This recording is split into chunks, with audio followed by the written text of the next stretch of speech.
सुरख गाय की कुर्बानी में छुपी यहूदी साजिश क्या है?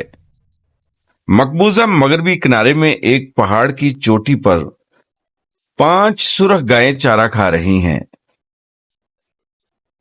इनके इर्द गिर्द इसराइलियों का एक ग्रुप पुरुम्मीद नजरें जमाए खड़ा है। अगर सब कुछ मंसूबा बंदी के मुताबिक होता है तो यहूदी अकीदे के मुताबिक ये गायें दुनिया के खात्मे का ऐलान कर सकती हैं। यहूदी रवायत कहती है कि एक बिल्कुल सुरख गाय की राख इस पाकीज़गी के लिए दरकार है, जिससे मस्जिद अक्सा के मकाम पर तीसरा हैकले सुलेमानी यानी यहूदी इबादतगाह तमीर करने की शर्त पूरी हो जाएगी।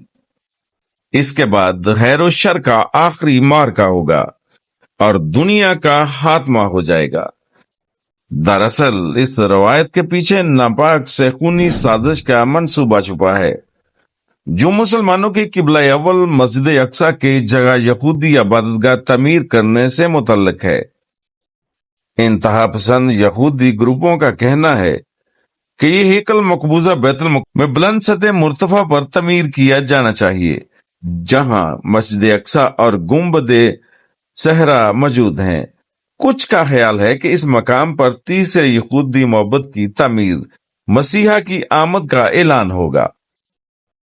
शेरोजकब फलस्तीनी शहर नाबलस के करीब एक गैर कानूनी इसराइली बस्ती शेलो के मजाफात में चंद दर्जन इसराइली एक कॉन्फ्रेंस में जमा हुए ताकि सुरख गाय की मजहबी अहमियत पर तबादला ख्याल किया जा सके और इनकी एक झलक भी देखती है।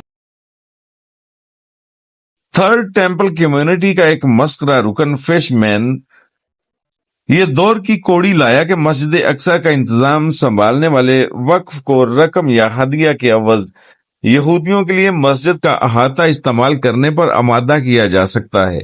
जवाब में वक्फ तर्जमान है अपनी कॉन्फ्रेंस में जो चाहिए कहने दें।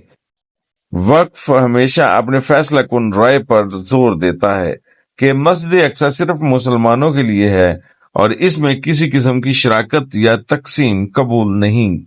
इस नौयत की कॉन्फ्रेंस में जो बात की जाती है इसकी कोई अहमियत नहीं जब तक कि वो सरकारी ना हो।